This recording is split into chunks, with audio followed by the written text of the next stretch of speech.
Hello Senior 2, how are you all?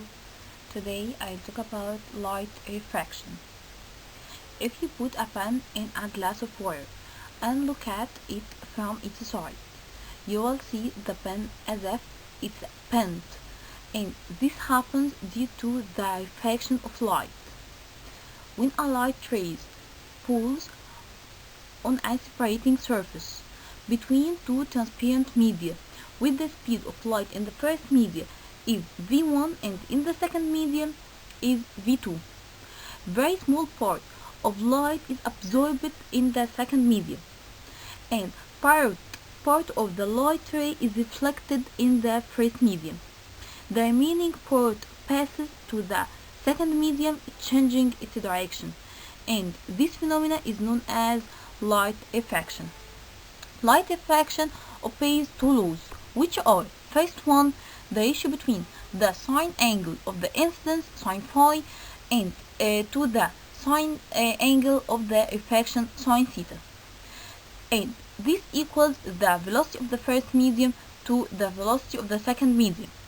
And as we know from the unit 1, v equal lambda times nu, wavelength times frequency. So v1 over v2 equal lambda 1 over lambda 2.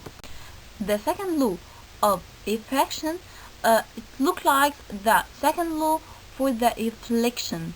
The second law indicates that the incident light ray and the refracted light ray and the normal line at the point of the incidence all lie in the same plane, which is perpendicular on the separating surface between the two mediums. The ratio between the incident angle to the refraction angle equal the velocity in the first media to the velocity in the second media.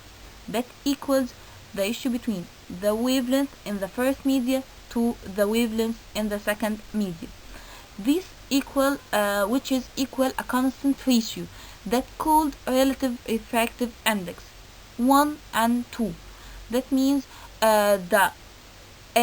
the light passes from the first medium to the second medium, so it's called 1 and 2. The factors that affecting the relative refractive index, as we know, any factors that isn't written and it's given from our rule. The rule n 1 2 equal lambda 1 over lambda 2 equal sine phi over sine theta. So the factors that affecting the relative refractive index, the wavelength of the incident ray and the type of the two materials or the two medium, v1 and v2. Now I'll talk about the absolute refractive index of a medium.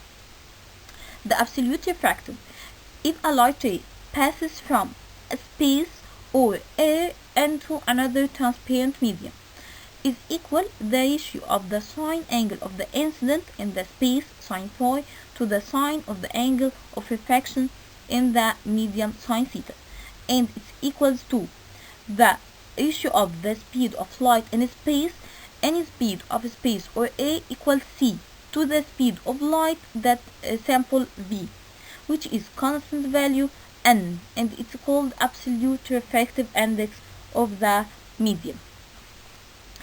And the factors that affecting of the absolute refractive index, the wavelength of the incident light ray and the type of the material. What's the relation between the absolute refractive index and the relative refractive index? As we know, the absolute refractive index n equal c over v, so v equal c over n. I'll make a ratio between v and n. As we know, the relation between v and n is inversely proportional, so v1 over v2 equal n2 over n1, and n2 over n1 it's called n from 1 to 2. 1 to 2, that means the light ray passes from the first medium to the second medium. So v1 over v2 equal n from the first medium to the second medium. So n2 over n1 equal n1 to 2.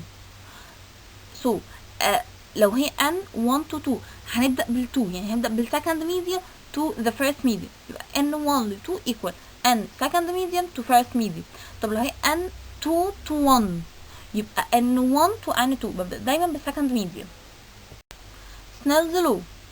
As we know from the relative refractive index, n1 to 2 equal n2 over n1.